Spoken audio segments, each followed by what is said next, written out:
कर महाप्रसाद तार पवित्रता संपूर्ण रूपे अलग। भारत वर्षर समस्त मंदिर तुलन में महाप्रसाद मान्यता अलग, महाप्रसाद पवित्रता भी अलग। तेणुक किछि दिन तले किछि संस्था तरफ से माने मंदिर प्रशासन को अनुरोध करते बाबद जे आम सुखिला भोग हो कि महाप्रसाद हो आमे ताकू ऑनलाइन रे लोकों पाखे पहुँचेवा केमिति सुविधा हम बोली। जदियो महाप्रभु का प्रसाद विभिन्न लोकों पाखे पहुँचो, विदेश रे विभिन्न भक्तों पाखे पहुँचो, से गोटे सुविधाजनक कथा अच्छी।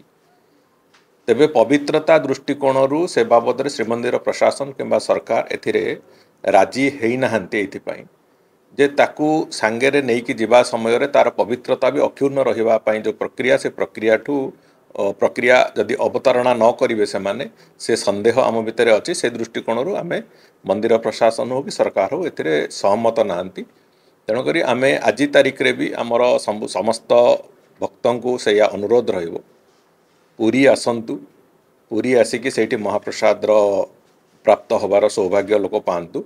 किंतु ऑनलाइन रे अन्य खाद्य भली महाप्रसाद को कोडी वितरण करेवार अंतत कौन प्रकार योजना नहीं किंबा कौन प्रकार से दिगरे आमे प्रश्रय दिया जीवार भी संभावना नहीं। जो माने करचंदी महाप्रसाद को तो ऑनलाइन के करूना, महाप्रसाद ऑनलाइन वितरण हो नहीं।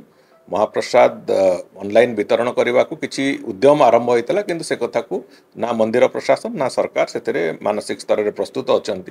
तेणुक गोटे कथा हूँ अन्य मंदिर मानकर कौन हो भावुँ समस्त मंदिर परिचालना कमिटी मानक आम अनुरोध जे भगवान प्रसाद को ऑनलाइन रे होटेल खाद्य भली वितरण करवार कौन योजना से माने न रखंतु। जो माने मंदिर आसीबे से माने प्रसाद प्राप्त हेबे, एटा होची हिंदू धर्मर रीतिनीति। तेणुक अंततः से भली किछि न करंतु जोटा कि भगवान जो पवित्रता उपरे, भगवान प्रसाद पवित्रता उपरे कौन प्रकार आँच आस से बाबद रे मीटिंग सरीची एवं खूब शीघ्र जो रेट चार्ट लगिवार जो कथा अच्छी से रेट चार्ट भी बहुत शीघ्र लगी।